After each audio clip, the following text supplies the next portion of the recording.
ข่าวที่นำเสนอไปแล้วได้ที่ www.thainews.prd.go.th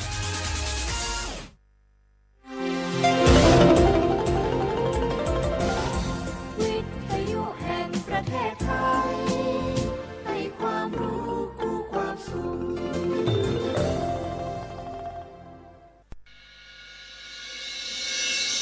สถานีวิทยุกระจายเสียงแห่งประเทศไทยจังหวัดเชียงใหม่ AM 1476 กิโลเฮิรตซ์สถานีวิทยุภาคภาษาชาติพันธุ์แห่งเดียวในประเทศไทยที่มีความทันสมัยเชื่อถือได้สร้างอัตลักษณ์กลุ่มชาติพันธุ์สู่สากลโอ้ยอุ้ยเจ็บช่วยอุ้ยกามหมอเจ้าช่วยพออุ้ยเกียงกำเจ้าโหอุ้ยเกียงเป็นอย่างนะครับอุ้ยเกียงพอเลิศห้องน้ำเจ้ามาหมอขอพอกำหน้าบุญมาเป็นอย่างนะครับอุ้ยเกียงแต่ป้าคำครับหมอแนะนำเนอะบ้านใดที่มีผู้สูงอายุภายในห้องน้ำควรมีฮาวกัมที่สามารถเดินได้ทั่วห้องน้ำและปืนห้องน้ำควรเป็นวัสดุที่บ่มื่นหรือแยกส่วนแห้งและส่วนเปียกโถส้วมก็คือเป็นแบบนั่งราบเพราะผู้สูงอายุจะนั่งยองลำบากประตูก็ควรจะเป็นที่สามารถปลดล็อกจากด้านนอกได้และควรมีแสงสว่างเพียงพอเพื่อที่จะพอหันสิ่งของภายในห้องน้ำได้ถ้าเป็นไปได้ห้องน้ำควรอยู่ใกล้กับห้องนอนบักกว้างและบักแคบจนเกินไปเจ้าคุณหมอเดี๋ยวป้าจะขยายไปปรับปรุงห้องน้ำเจ้าก่อนที่อุ้ยเกียงเปิ้นจะพอเลิศแหมล้อมเนาะการจัดสภาพแวดล้อมที่เหมาะสมและปลอดภัยสำหรับผู้สูงอายุควรเริ่มตั้งแต่ภายในบ้านโดยเฉพาะห้องน้ำเพราะห้องน้ำคือสถานที่ผู้สูงอายุมีโอกาสที่จะเกิดอุบัติเหตุได้ง่ายนะครับด้วยความปรารถนาดีจากสำนักประชาสัมพันธ์เขต 3 กรมประชาสัมพันธ์เนี่ยปี้ป้าจันข้างบ้านนะอยู่ดีๆเข้าห้องยาห้อง1669ไปปูนละโอ้เป็นไอ้อย่างนักก็เห็นหลานเปิ้นบอกว่าป้าแกเป็นความดันโลหิตน้ำตาลตกวันนั้นยังหันไปบกยาอยู่เลยก่อนนะว่าป้าจันเป็นไอ้อย่างบัดซอบไปหาหมอนั้นนะปี้ยังน้องนะบ่เคยไปตรวจเช็คสุขภาพเลยเริ่มกลัวแล้วว่าจะเป็นโรคอะไรยังก็ใจเย็นๆปี้ว่าต่างที่ดีเขาต้องไปตรวจสุขภาพเปิ้นมีโปรแกรมนัดตรวจผู้ปีไปตรวจจะได้รู้ว่าเฮามีความเสี่ยงเป็นโรคอันหยังพ้องรู้ก่อนจะได้เตรียมตัวก่อนรักษาก่อนบ่ต้องมานั่งกังวลอันเดียวเฮานัดกันไปตรวจสุขภาพที่โรงยาครบปีพอดีแล้วเนี่ยเจ้าปี้ป้าคนผู้เขานัดกันไปเลยเนาะจะไปลืมเนาะตรวจสุขภาพประจำปีสิ่งดีที่ควรทำรู้ก่อนเตรียมตัวก่อนเพื่อเข้าสู่ช่วงสูงวัยอย่างมีคุณภาพด้วยความปรารถนาดีจากสำนักประชาสัมพันธ์เขต 3 กรมประชาสัมพันธ์ประชาคมเศรษฐกิจอาเซียนหรือ AEC หนึ่งใน3เสาหลักของประชาคมอาเซียนส่งเสริมความร่วมมือด้านเศรษฐกิจระหว่างสมาชิกทั้ง10ประเทศและกับโลกก่อให้เกิดความร่วมมือและข้อตกลงมีการลดหรือยกเลิกภาษีระหว่างกันส่งเสริมการเคลื่อนย้ายแรงงานมีฝีมืออย่างเสรีพัฒนาระบบการชำระเงินข้ามพรมแดนแบบทันทีผ่านเทคโนโลยี QR Code ส่งเสริมการบูรณาการด้านพลังงานสะอาดมีการทำ FTA ระหว่างอาเซียนกับประเทศคู่เจรจาลดอุปสรรคทางการค้าระหว่างอาเซียนกับประเทศคู่เจรจา5ประเทศทั้งหมดคือสิ่งที่เกิดขึ้นจากการรวมตัวกันของประชาคมอาเซียนประชาคมแห่งโอกาสปรารถนาดีจากสำนักประชาสัมพันธ์เขต 3 กรมประชาสัมพันธ์บ้านเราอยู่ติดกันขอบรู้จนกันเป็นบ้านพี่เมืองน้องสาธารณภัยเป็นเรื่องที่ต้องใส่ใจช่องทางการรับรู้ข่าวสารเตือนภัยทำได้ง่ายนิดเดียวซึ่งกรมป้องกันและบรรเทาสาธารณภัยแนะนำช่องทางไว้โดยโทรมาที่1784ได้ตลอด24ชั่วโมงรู้รับปรับตัวฟื้นเร็วทั่วอย่างยั่งยืนด้วยความปรารถนาดีจากสำนักประชาสัมพันธ์เขต 3 กรมประชาสัมพันธ์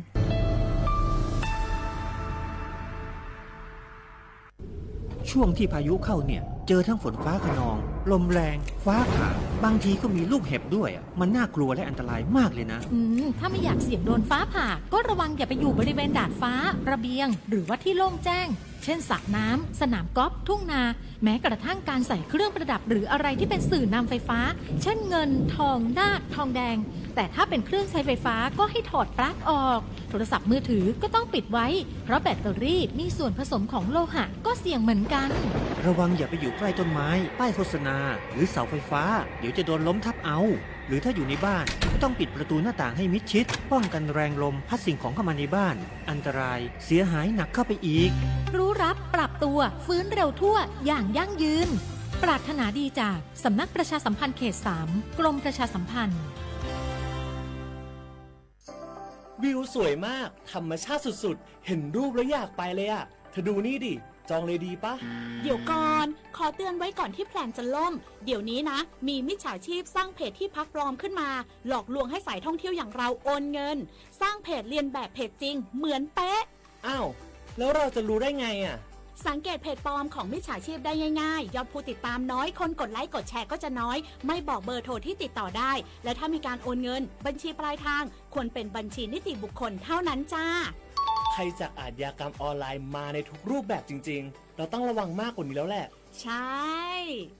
สำนักประชาสัมพันธ์เขต 3 กรมประชาสัมพันธ์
心呀，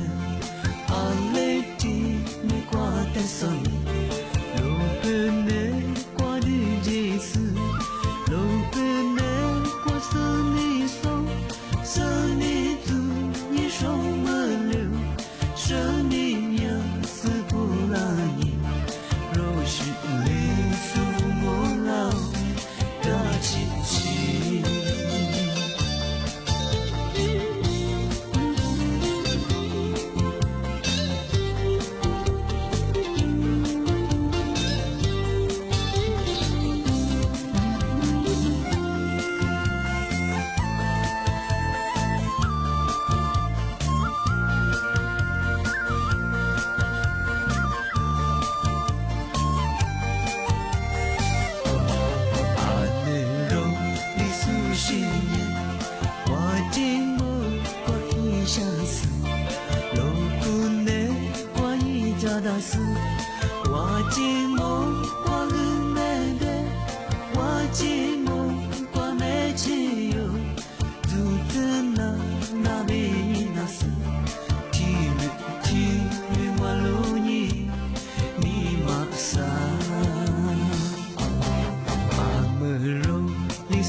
สวัสดีครับข้อความไงชื่อของนี่เมหนีโมข้อนี้3 โมงเอารายการลิสงโดดสุดแต่ความเป็นเราเอาลิสงปากกางงบัญญัติทาจิ้มหมายตำบลช้างคลางอำเภอเมืองจังหวัดเชียงใหม่สถานีโงบัญญัติสถานีวิทยุกระจายเสียงแห่งประเทศไทยจังหวัดเชียงใหม่สวทเชียงใหม่แม่วัง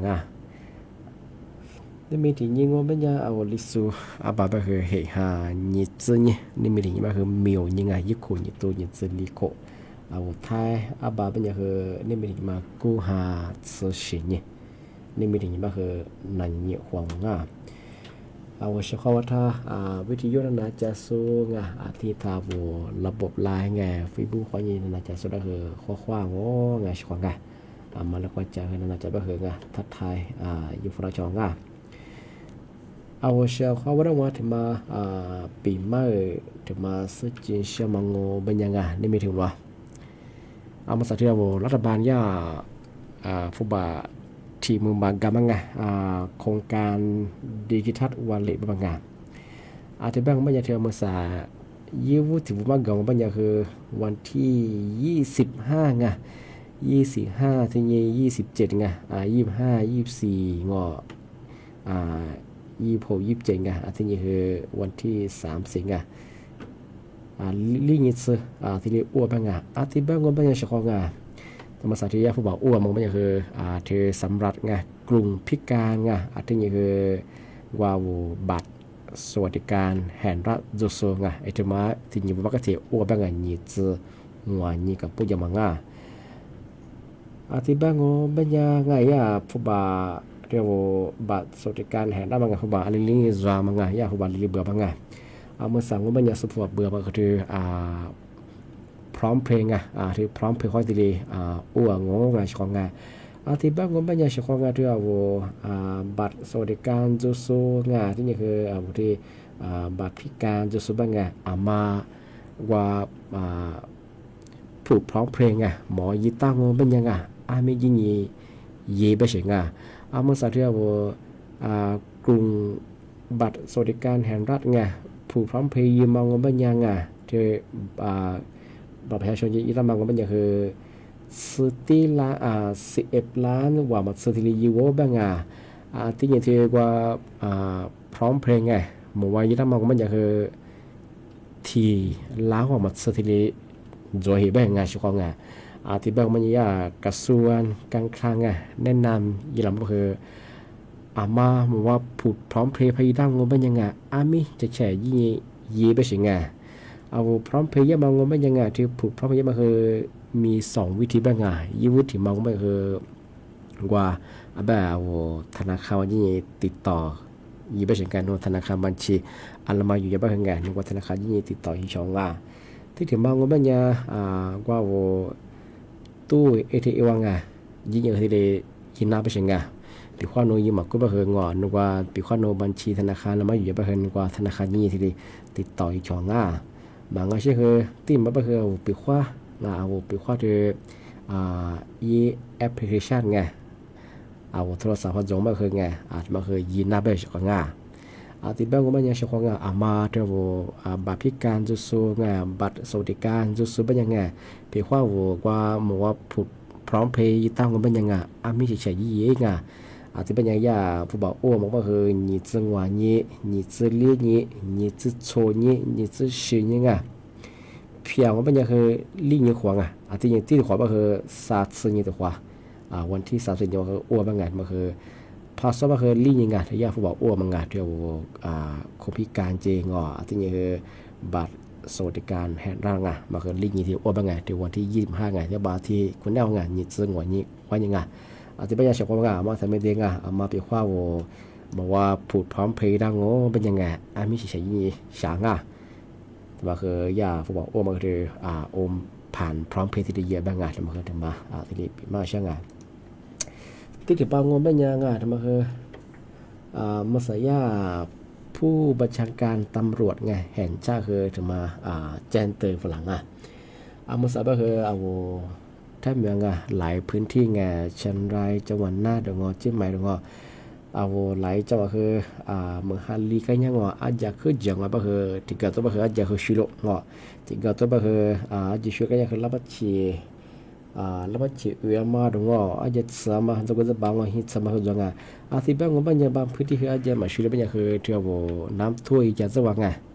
เอาที่ล่าสุดผมมาคือว่าจะสึกจะมาฟังมา做สิ่งรับทราบยังไงในพื้นที่น้ำท่วมอยู่ว่าปีข้อวันในพื้นที่น้ำท่วมว่าจะสึกจะมาฟังว่าเป็นอย่างยี่ท่วมมาคือคือไหนไม่ใช่ก่อนเราจะศึกษาซึ่งธรรมทันสัญญาขึ้นไหนไปไงนี่เท่าสุดของที่บ้านของบ้านยามาคือถ่ายเยี่ยของยุติมาโง่บ้านยาปีข้าวว่ารับสายยังไงเอาจะมีความมันก็ไม่ไงธรรมดาบ้านยาคือมีโทษจำคุกไม่เกิน3 ปีสาคูควานีสาคูที่นี้ปรับไม่เกินชมมุบัตซึ่งแต่มาคือตามประมวลกฎหมายอาญามาตราที่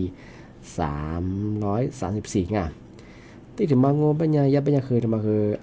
รับทรัพย์ในสถานที่น้ำท่วมอย่างกว่าที่กว่าน้ำท่วมอย่างกว่ายิ่งจะจะมาสู่ฝัวมางแต่มาโง่ปัญญาโนส่น้ำท่วมอยู่ส่วนละผู้เสียหายส่วนละตัว3 ตัวเยอะใช่ส่วนละส่วนน้ำท่วมกันยังคือจะมาคือเบี้ยที่นี่โนตัวละยิ่งส่วนจะสึกฝัวมาคือโนส่วนละตัว3 ตัวเยอะใช่แต่มาปัญญายี่โทษขึ้นไหนเสียของยังปัญญาคือโทษจำคุกยังมองไม่คือที่โคขวานีหัวโคตรที่ได้เบื่อไปเสียที่นี่ผู้บาโคตรก็คือปรับไม่เกิน20,000 บาทขวานีที่100,000 บาทที่ชั้นสุดที่โคตรบ้างแต่มาคือตามประมวลกฎหมายอาญามาตราที่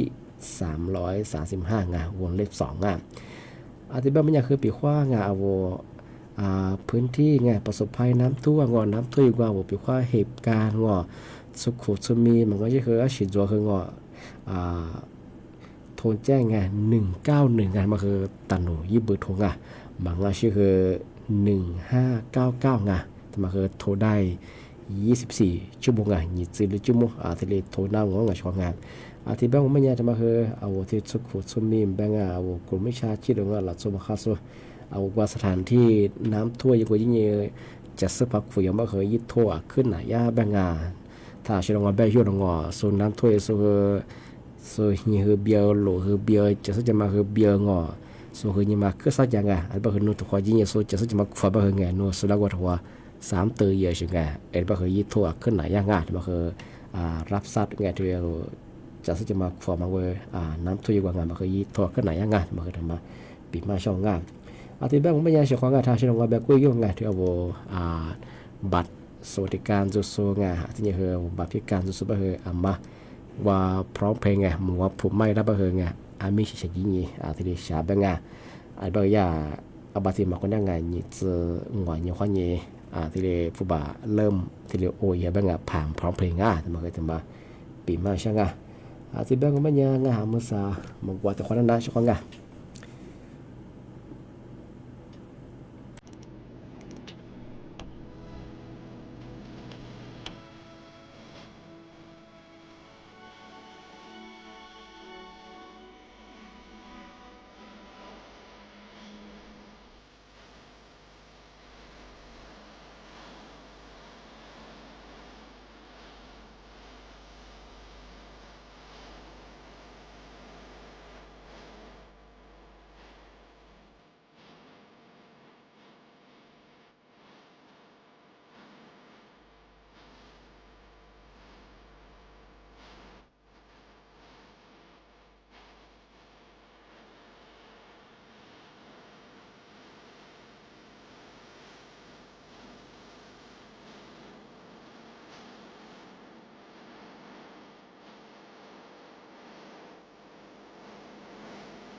เอาลิโซลิเพเอาลิโซเชซึโซมันจะเอาลิโซที่เชมบ้างไงมันก่อนมาเคยที่ดีบ้างartinya mah nga wali social wali soli ju li pe ta ta pi li je thamu ni je banga wali su bu chi mun se gwa so banga mun gwa de chima ti de gwa da nga ashida ga wa she khwa tha ba the wo วันที่25ไงที่กู้หาหยิดสกว่าเนี่ยว่าว่าที่กลุ่มเบาบางก็คือคนพิการว่าที่นี่คือบาดคนโจได้ไงผู้บ่าวอ้วนมั้งไงอธิบายยังไงมาสัญญาที่ว่ากลุ่มสมาร์ทโฟนโทรศัพท์จุดสูงไงอันนี้เธอกู้หลังมันไม่ยังอันนี้ได้มั้งไงที่เอาไปสมัครกู้หลังมันไม่คือก็ถึงจะยากที่ดีไปเสียงไงว่าที่โครงการดิจิทัลวันเลยไง1 มื้อบ่ไงกลุ่มที่1งบไม่ยังที่ว่าโทรศัพท์มือถือตัวสุดเป็นยังไงยากกว่าระยะบ้านมองไม่คือวันที่1ที่5เห็นยี่ห้อนี้กูหาสมัยนี้ทำไมคือว่ารถทะเบียนยามังไงอาจจะคือยากกว่าประกาศผงจะมาเป็นยังไงยี่ซื้อยี่เยอะๆยังไงที่กูหายี่ซื้อยังไงที่บ้านของมันยามาสาล่าสุดไงล่าสุดระยะพอ กระทรวงการคลังไงยาประกาศยาเพราะว่าไงเอามาใส่กระเทียมกลุ่มสามารถพอมาคืออีเห็นยี่มาตัวควาที่ดีเลือดออกอยู่ไปเฉยๆแต่ว่าเจ้าบ้างไงอาจจะเป็นคือเห็นยังมาคืออะไรความจำมาคือยาหมอการหนุ่ยเยอะกว่าไงที่ว่ากลุ่มสามารถโฟนตัวสูงไงที่ว่าโทรศัพท์มือถือตัวสูงไงกูเราที่ว่าวันที่1วันนี้วันที่15ไงที่กูหาสมัยซื้อยาเกิดรถทะเบียนยาเป็นไงเพราะเห็นยี่ซื้อยี่ยาที่ได้ประกาศผงยี่ไปเฉยๆไงมาว่างๆมั้งไงอาจจะเป็นคือมาสาคือยากระทรวงการดูแลยังไงแต่ว่ายี่เห็นยังมาคือเจ้าบ้างไงก็คืออาลิทิญญาจามาคือญาอีเห็นญาคือหมาแบลายของงาอันนี้ก็คือหยิซึ่งญาคือหมางางาอธิบายมันญาคือภาษาเธอหยิซึ่งญาว่าคือเธอฝึกแรกไงยุติความว่าคือเธอทายากลุ่มพิการงอกลุ่มสมาร์ทโฟนสุดๆได้เอาถูกจ้ไงเธอว่าบัตรสวัสดิการสุดๆเจกลุ่มพิการสุดไงก็เถียทีเลยอ้วบ้างงานมาคือวันที่25กันยายนของงาอันนี้ก็คือมันคือยากกว่าอีปัญหาคือแต่จบบ้างไงมันคือถึงมาที่ปีมาช่างไงอันนี้ก็คือปีว่าที่ว่ากลุ่มสมาร์ทโฟนตัวสูงไงโทรศัพท์มือถือตัวสูงก็คือยากตัวควายเห็นนี้พาแบตแล้วก็คือเงาช่วงวันทอดีปากกาอย่างง่าอธิบายยังไงแต่เมื่อแต่ไม่ได้ช่วงงานที่ว่ากลุ่มกลุ่มพิการงอกลุ่มบัตรสวัสดิการอยู่สูงไงถ้าช่วงแบบที่วันงอมาพร้อมเพย์หมวกผมไม่ต้องไม่ไงกับบัตรประชาชนไงไอ้เมื่อกี้นี่ผูกมาอยู่ด้านงานพร้อมเพลง你自我呢花呢你自我呢你自错呢你自是呢ที่นี่ที่ตัวความก็คือศาสตร์ยังไงลียังไงยาฝัวอ้วงมาหมออยู่ได้ก็คือมีเฉยๆจองมาสับก็เธอยาแบบมองไปอย่างคือกว่าผูกพร้อมพยายามไงหมอยี่สุดก็คือทีเล่ามาสุดที่ด้วยหรอกที่หมอผูกพร้อมพยายามมามาคือยี่สิบกว่าที่แบบของเป็นยังนี่มีนะปีมาบางทีเรียนจงอันนี้ก็คือสั้นเนี่ยในงานชมโมความนี้เจ้าโมว่าไงตัวความโมเลกุลาร์ของงานนี่มีอะไรรายการดิซึ่งประกาศกงแม่ท่าเจ้าหมายไงสถานีงานวิทยุงานกระจายเสียงแห่งประเทศไทยจังหวัดเชียงใหม่ไงยิ่งมือใส่ยิ่งระบบความถี่ของมันยังไงวิทยุเนี่ยคือยิ่งระบบเนี่ย AM ไงยิ่งความถี่ของมันคือติดตัวลิงฮาชิดโชว์ให้ก็ตัวยักษ์ที่ประธานเฟซบุ๊กไลน์ไงยี่เพจก็คือสวทเชียงใหม่ไง AM 1476กิโลเฮิรตซ์ไงที่บ้านของมันยังคือถ้ามีน้ำแบบฮิวไงเอาท่านเหมือนก็คือหลายพื้นที่ไงเอาสุพรรณเนี่ยก็คือบางพื้นที่เนี่ยคือมีฮิโรฮาเหมือนค่าที่ลิลิยะไงก็คืออาจารย์เหมือนค่าลิสก็คือมีโอกาสไงมีความเสี่ยงที่เหมือนค่าลิสก็คืออาจจะเจอมางอนงก็อยู่เพราะว่าเนี่ยจะจะลามาซาสเจอมาเมื่อหากเกิดผลิตก็คือแล้วพอชีกว่าอย่างละมาคือจวงดินสลายมังอันเป็นว่าโยบาจาโซมาคือละมันละวายังมาคือแต่สมุทรของกูหลังไทยยิ่งเขาคือดูหลงงอนน้ำอำเภอแม่อายระบัวนอหมู่บ้านดอยแหลมก็คือเราชูบคือเชื่อมาคืองอชูวัดสติเลชูคนละบ้างอันนี้จริงให้ก็คืองอเดียวซับซีจะสจะมาฮีโลบยามาคือมีจวงภาษาคือรัฐบาลคือที่เรียกคือให้ความช่วยเหลือที่ลียาวที่มาคือถึงมาปีมาช่างอธิบายว่าสิ่งที่เราทัศน์ดินเที่ยวอันนี้ก็คือสั้นเนี่ยชมโมควานีจิมงเอาไว้การลิสูก็คือในชมโมควานีจิมโมที่มูลเป็นยังคือหนีโมควานีสามโมที่นี่มาคือหนีขวดร่าง我小伙伴个可不么个啊这边呀么啥去他我我ถึงนอมุเป้าปอว่าจะสุงวันนี้วันกว่าตะกี้ดีฝรั่งแต่คนนั้นยังแต่เป็นแสดงความหมดแหละขวางข้อว่าสวัสดีครับ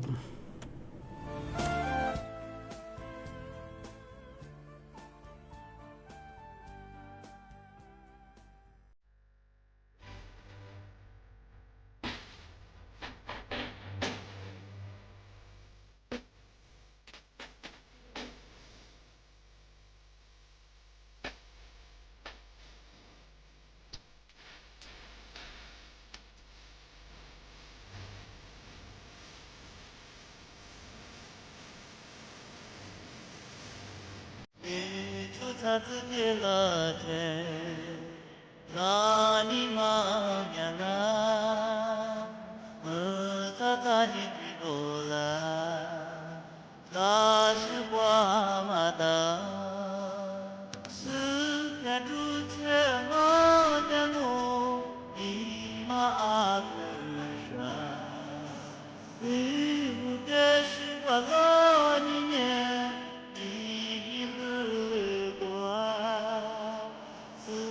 Jadi atama demo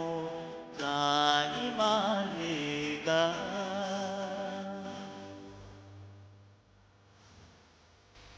ni vetu palo ni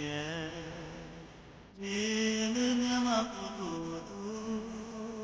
sa vetu madami berhati wajah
azabemanya tete shajau itimya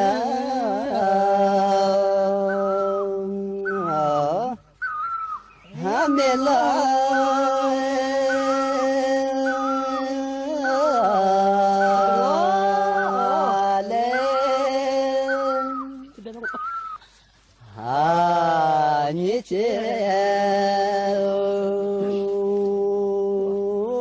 تيمي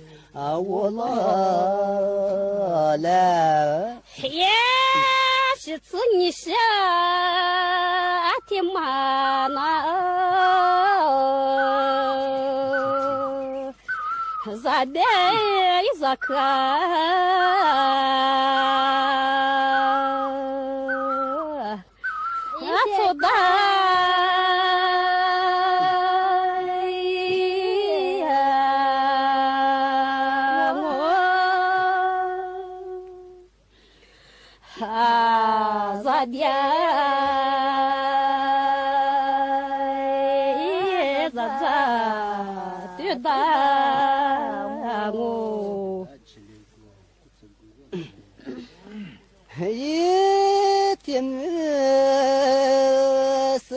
أمين شوزون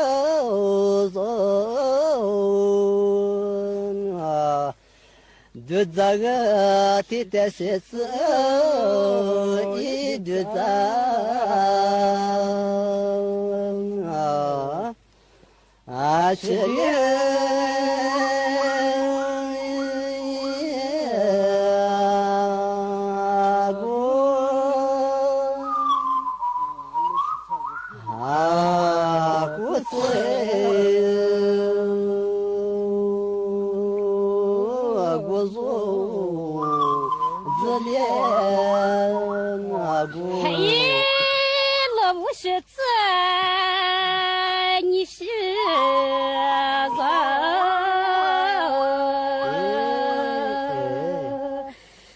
你是的，你是菜一座标，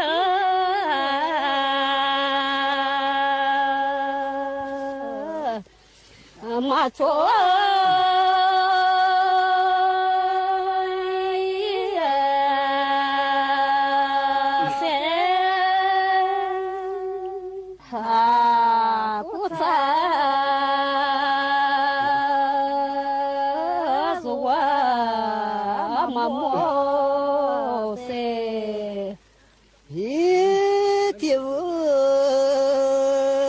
别马达几件一小子啊，马鞍那你是马莫一三家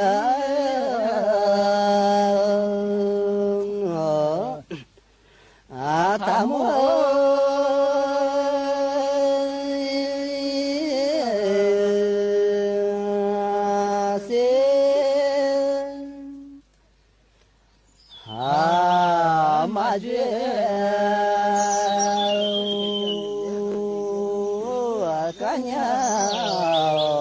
他这啊是，看我妈做，你努力是啥？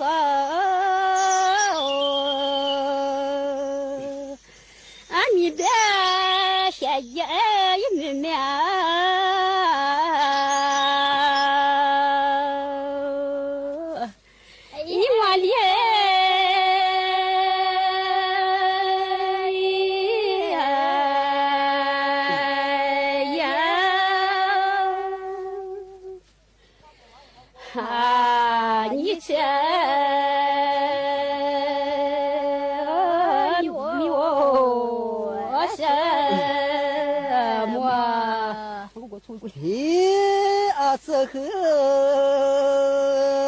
别马达几件你是做รู้เร็วรู้จริงเกาะติดทุกสถานการณ์